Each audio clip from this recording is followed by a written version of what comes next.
Hello, my name is Gabriel Guy, and today I'm presenting Making Computer Science Education Mandatory, Exploring a Demographic Shift in Switzerland.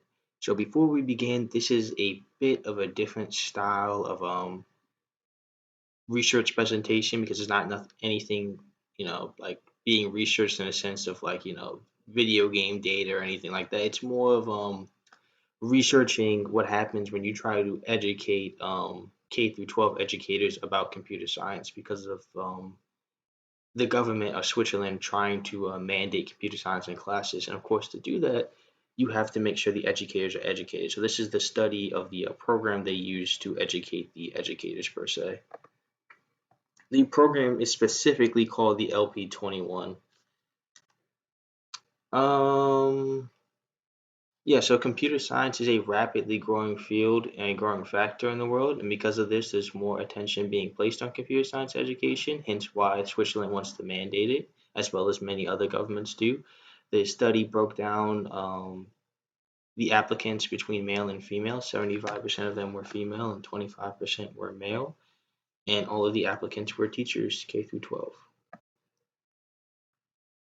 Here's a good chart indicating the growth of students in computer science as well as the growth of computer science in general, the growth percentage, which I believe is at 16% per year now, or at least expected to be at 16% per year now. That chart is a little outdated because it stops in 2014, but it's still a good indication of the growth you see, particularly in 2011, 12, 13, and 14. This article was, I already talked about that. Yeah, so the paper, so before they gave the program to the teachers, what they did was take a survey on how their feelings on computer science, and many of them felt inept in computer science fields.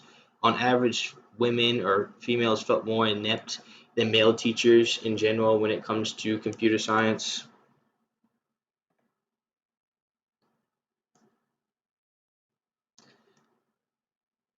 Also, women usually have less programming experience in general, which was somewhat interesting because women, in other studies, it showed that women and men, when giving similar programming experience and doing the same thing, usually end up with about the same score. So they have equal talent, but for whatever reason, they have less confidence and less pre-program experience. So thought that was a little interesting.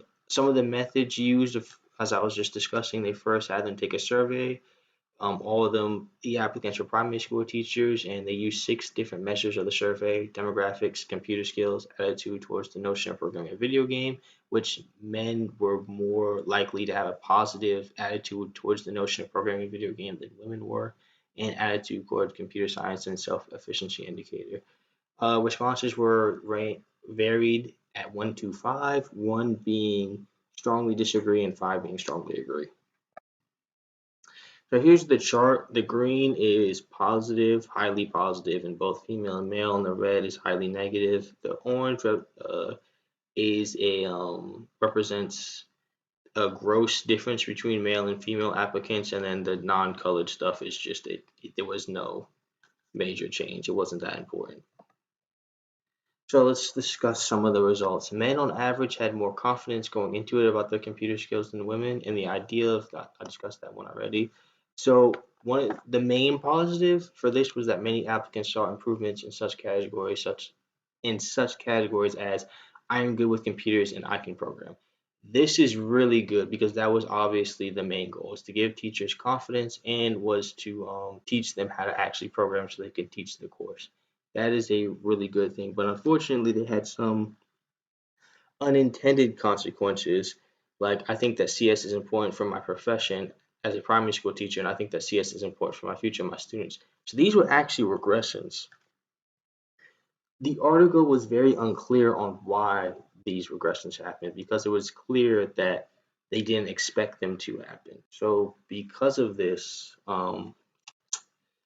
we really will only, or at least I'm really only left to speculate on why this actually happened. And judging by what I read on the methods of how they did this, which was admittedly vague, all I really have to speculate is that I think that they only assumed that their students, that CS or computer science would only be important to their students because if they went into cybersecurity or software engineering, and in their head they probably thought, I have 25 students, two of them are going to be software engineers and cybersecurity analysts, and the other 23 aren't going to have anything to do with that. So it's not actually that important. The reality is, and the goal should be, that they see computer science much more like history and English. Where, like, even if you're not a history major, history is still important to learn.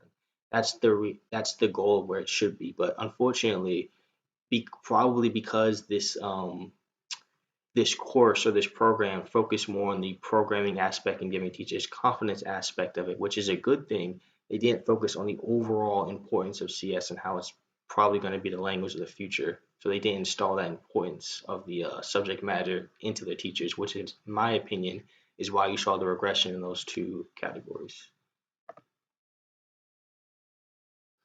Oh yeah, so there's Yeah, so positive effect. It did instill more confidence in computer science in general, and gave a more positive outlook on computer science, which is a good thing. You want them to have a positive outlook on something they're about to teach, and you want them to have confidence in it, right? So that you can teach it better. It's hard to teach a course that you don't have confidence in the subject matter.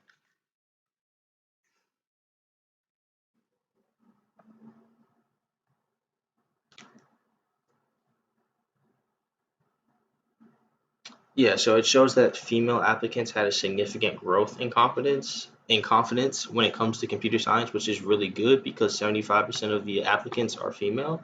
And so that is a really positive sign.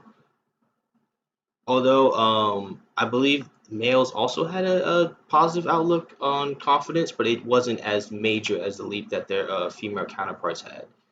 And of course, just in general, for the conclusion, the course itself was mostly positive. All right, it accomplished its main primary goal, and it definitely does look like this is a course that will be taught for the future of Switzerland and in many other countries.